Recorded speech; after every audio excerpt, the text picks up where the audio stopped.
All right, so chapter 15, we've got Absalom who's come in and he started to play political. He was kind of playing the judge, or starting to tell people, if he, what he could do. People really started liking him, started thinking he's good. He's a good leader. He started. David heard about this. They got out of Jerusalem because he knew there was a revolt coming, so he didn't want the battle to go on there. So he left.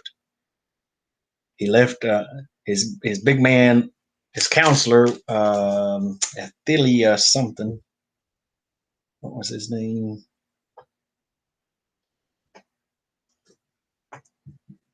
Well, his counselor, his longtime counselor, went with Absalom. Athaliah something. There's an ATH. I can't see it right now. I don't see it anywhere. And he also, but he had a couple spies he ended up having. He sent Zadok the priest back. Remember that? Sent Zadok and the Ark of the Covenant and all them back to Jerusalem. They were going to kind of spy. There's his name, Ahithophel. That's the counselor that's now with Absalom. Absalom's his son. And then he also has Hushai that he sent back. And Hushai is going to be reporting what he sees. But Hushai is going to kind of infiltrate, get into Absalom's government, I guess. He's going to kind of be in there. And we'll see here in the next couple of chapters, he provides some false counsel. All right, so we'll start with chapter 16, and we start verse 1. When David was a little past the top of the mountain, there was Ziba, the servant of Mephibosheth, who met him with a couple of saddled donkeys, and on them 200 loaves of bread, 100 clusters of raisins, 100 summer fruits, and a skin of wine. Now, Ziba, we're going to see, he is the servant of, like it said, Mephibosheth, and that is Mephibosheth is the son of Jonathan. Now you remember, or to whom David showed great kindness to Jonathan, right?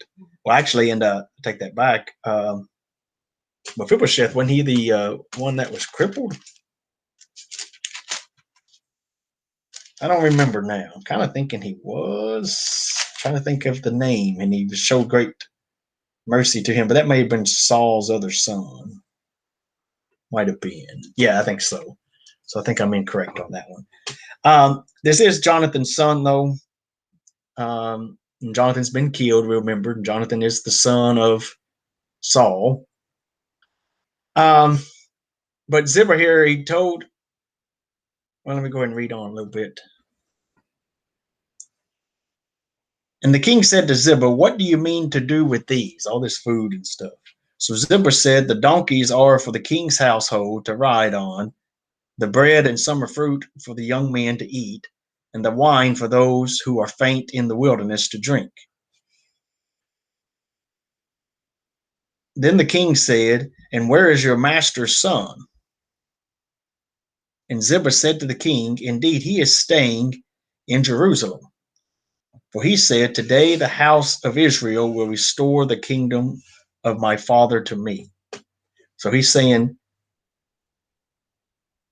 um, his father, Mephibosheth, is staying at home, and he's like, because Saul was king, right? So he's saying that Mephibosheth is sitting there saying, "Well, I should be the king because I'm the line. I'm in the line of the kingdom there. So I should be the king." And so he's staying at home saying, "Today is the day that or I am going to become king." Now, Mephibosheth, we're going to see, didn't say this. So this is all just kind of a farce.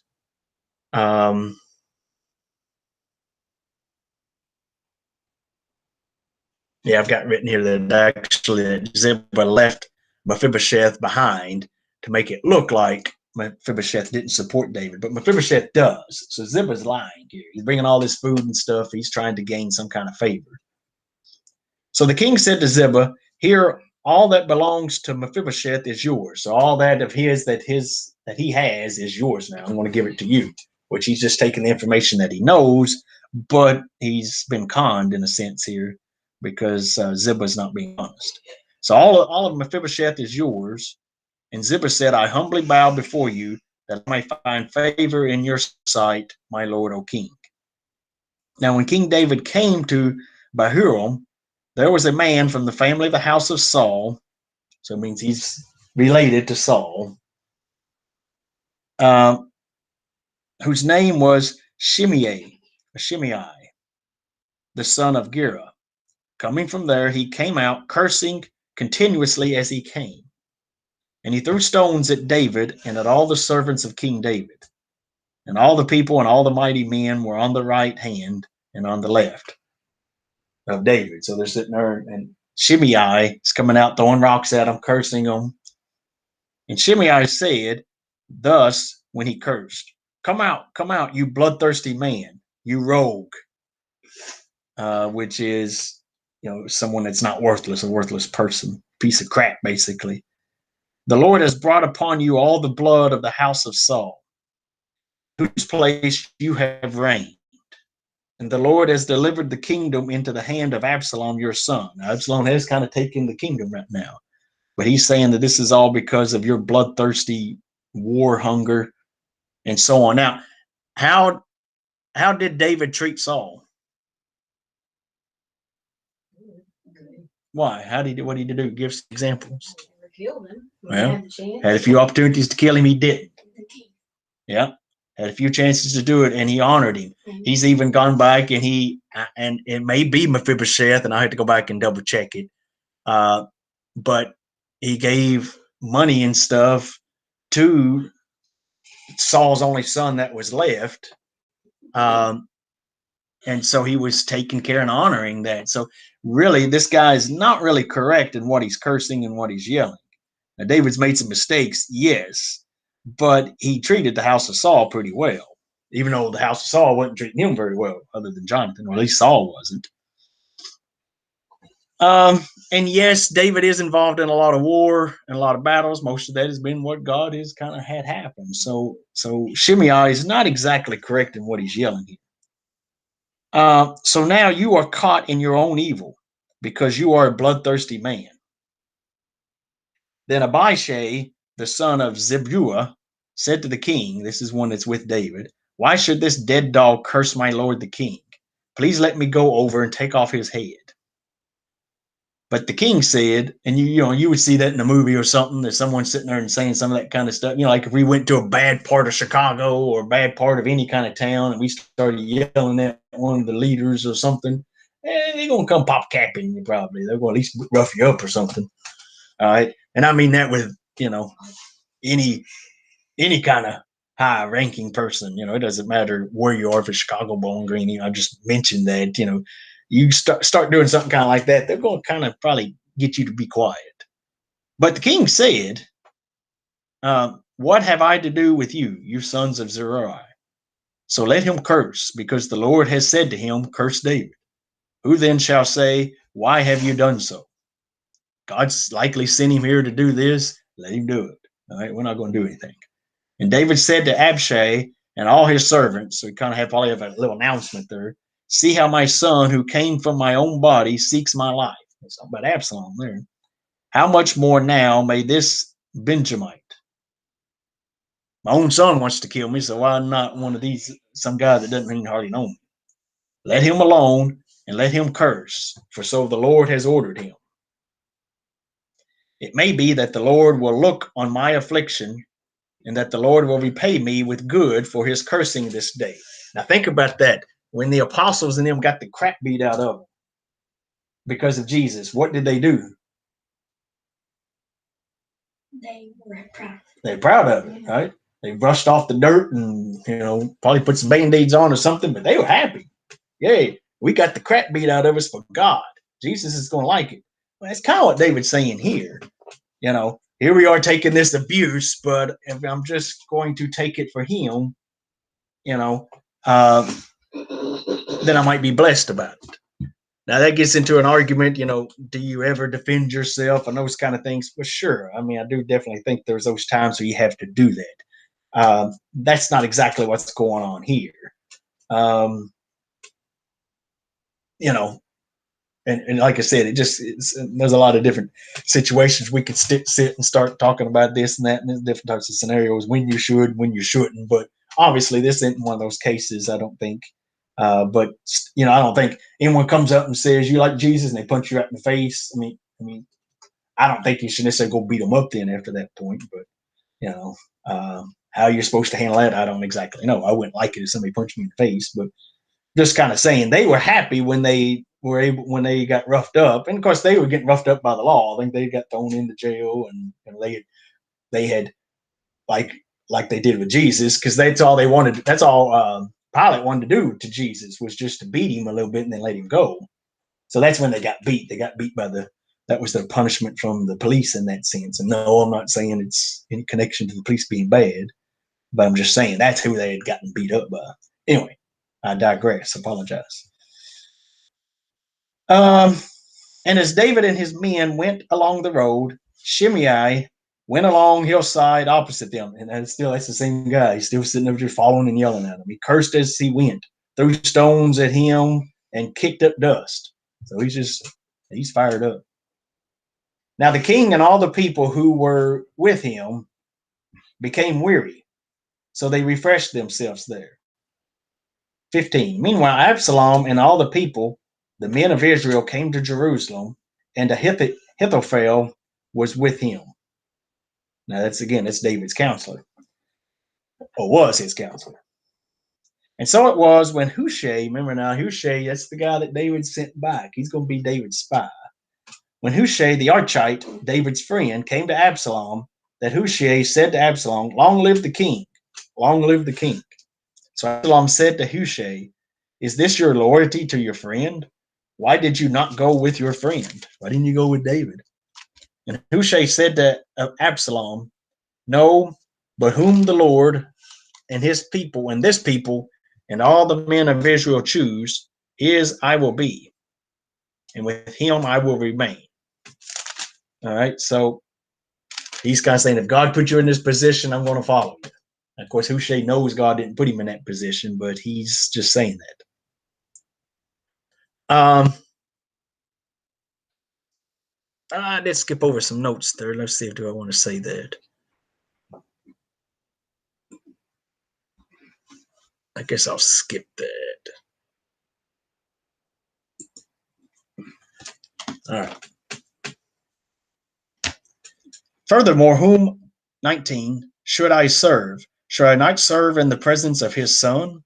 As I have served in your father's presence, so I will be in your presence. Then Absalom said to Ahithophel, "Give advice as to what we should do." And Ahithophel said to Absalom, Go into your father's concubines. So he's asking Ahithophel, the counselor, what is it should I do? And he said, go into your concubines, which means he's going to go in there and lay with them, whom he has left to keep the house. Remember those that he left behind? David left those few women, those 10, I think it was. And all Israel will hear that you are abhorred by your father. Then the hands of all of who are with you will be strong. So they pitched a tent for Absalom on top of the house. That's up there for everybody to see. So everybody can see him going in the tent with one of these girls, and they know what's going on. And Absalom went in to his father's concubines in the sight of all of Israel. Now the advice of Ahithophel, which he gave in those days, was as if one had inquired at the oracle of God. So was all the advice of Ahithophel, both with David and with Absalom. Now, in the ancient world, taking a king's concubines was an act of immorality, of course, but it was also an act of treason, which means you're going against your king if you go in or go in against your king, which means you're against your country if you go in with his girls. Okay, so this was a way for Absalom to not only replace David, but to completely repudiate his father, just to really put him down and get rid of him. So he pitched a tent for Absalom on top of the house, and Absalom went into his father's concubines. This is some commentary I wrote down. This disgraceful act said a lot about Absalom, who actually did it. So he actually went along with this. Now again, He thought he was supposed to, right? He thought this guy was telling him to. well, the guy told him to. Well, I mean, but he thought he was legit and telling him to. He did, but it's just like he should have known better. Well, if I think Will's legit and Will comes up and tells me go do something, go commit adultery, I got to then realize he's probably not coming from what God's telling me to do. So I don't think he necessarily thinks he's trusting in a bit Ahithophel because he's his counselor, he's his guy that's going to give him advice. But I don't think he's necessarily looking at him like, okay, God's told you to do this. I don't think he's really worried about God on this. But if someone, and guys, that's something to think about. If there's someone that you believe is, a man from God, and they tell you something that doesn't really match up with the word or goes against the word, that's probably someone not to be listening to, right? Y'all with me or y'all with Buddy? Mm-hmm. That also says a lot about Ahithophel, who must have had a strange sense of satisfaction in seeing David's women violated in a similar way to how his granddaughter, Bathsheba was violated. Remember, David did the same thing with her. So maybe he's kind of doing that. Maybe a little bit of a payback. And then there's a couple verses that we can look at. 2 Samuel 11, if we look back, it tells us that Bathsheba's father was Eliam, one of David's mighty men, so one of his mighty soldiers. And it also means that the grandfather of Ahithophel, no, I didn't finish that note there. So anyway, so he's recommended he goes in with these concubines of David, and that will also then tell Israel that he's not standing with his father any longer. But now the people is going to follow a man that has clearly done something in the sight of everyone that is wrong. So you got to think about that also. The people is going to follow Absalom. Absolutely. They're gonna follow him. Yeah, they already do. They already think that he's really good. He's already kind of stepped into that place, and they're going to follow him. So, but they did something they also know is wrong. What's that? I said, but he did something they know is wrong too. No, Absalom. That's what I'm saying. Yeah. And they're still going to follow. They're going to follow him. Some of David's stuff they may not know about. David did it in secret. Now, it doesn't. Now, when you bring it all to light, David and Absalom are both wrong on what they did. He was wrong with what he did with Bathsheba and with all those concubines. Now, obviously, he's doing it out here just for display. And he's doing it right out in open. Now, is it worse? The deed, God knows your heart. Yeah. So I think they're both, if we were to put points on it, they're both tied on that part. I think it's worse for the people to follow him, seeing with their own eyes. But they're going to see with their own eyes what's going down, and they're still going to follow. So, I think we got to look at ourselves, today. Would we follow something, something that's obvious against the word? But how do we know if it's obviously against the word if we don't study it? So that's our step that we're doing here. All right. And little by little and inch by inch, we're starting to build a garden in it. So this is John Mayer song. But we are starting to kind of put together some stuff that's starting to connect. And I think that's really cool. And I think we just need to continue to move forward with it, and we will. So there's chapter 16. Tomorrow we'll I've read it, but I'm trying to remember exactly what it's about. I guess we'll just get into it tomorrow. But that's what we'll do. Tomorrow's chapter 17. All right, so I just got to stop this. It's funny you said that every time I hear little by little.